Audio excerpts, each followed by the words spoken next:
Bwana Yesu asifiwe. Nilipigiwa simu na mtu mmoja alitaka kunisalimia, lakini baadaye akataka kujua kwamba mtumishi wa Bwana, unasemaje kuhusu mwaka huu tunaoendea? Kimsingi nini ambacho mimi ninakisikia ndani na kuona ni kwamba mwaka 2026 ni mwaka ambao unatafsiriwa kwa kutumia yale maandiko ya ile Hagai sura ya 2 pale. Naweza kuona ni maneno ya Mungu ambayo Hagai anayapeleka kwa Joshua mwana wa Yehosadaki pamoja na Zerubabeli, kwamba wawe na moyo mkuu, kwa sababu Bwana anakwenda kufanya mambo makubwa, anakwenda kubadilisha mfumo. Tafsiri yake ni nini? Kwamba ni mwaka ambao katika ulimwengu wa roho kibao kinakwenda kugeuka. Mungu kama alivyofanya uteka wa Ayubu ubadilike, anasema akambariki Ayubu mara 2 zaidi. Ndivyo ambavyo Mungu anakwenda kufanya kwa wale ambao wanamtegemea. Lakini wale walioko upande wa giza, upande wao kutakuwa na hasara kubwa. Tutaona watu biashara zao zikianguka, wale ambao walikuwa wanategemea mambo ya kalmanzila, walikuwa wanategemea mambo ya uchawi na uganga.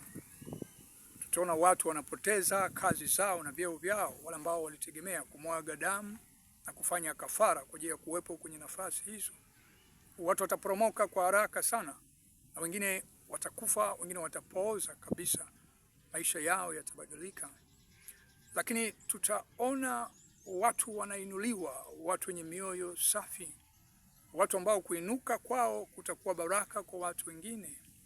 Watu watafurahi watakaposikia wameinuliwa. Yatima watafurahi, wajane watafurahi, na maskini pia watafurahi, kwa sababu hawainuki kama wao, wanainuka ili kuwainua wengine. Kwa hiyo nikutake usimame, uchague upande. Kama umechagua upande wa giza, basi uwe na tahadhari hiyo. Bwana anakwenda kukuchukua kwenye kilele. Utaona kama unaelekea kwenye kilele cha kufanikiwa, lakini kumbe ndio unaelekea kwenye utelezi mkubwa. Wale waombaji waombe sana, kwa sababu wakae katika mpangilio mzuri.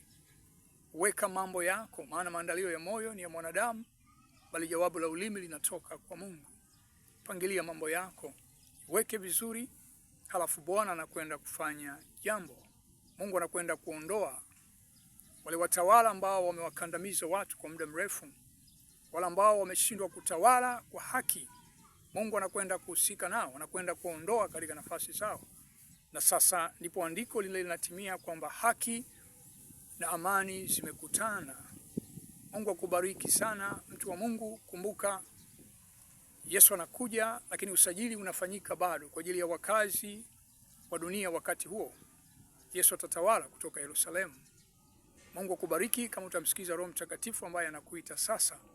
Geuka, mwamini Yesu Kristo ambaye ni njia, kweli na uzima. Mungu akubariki sana. Nikutakie mwaka wenye maana. Amen.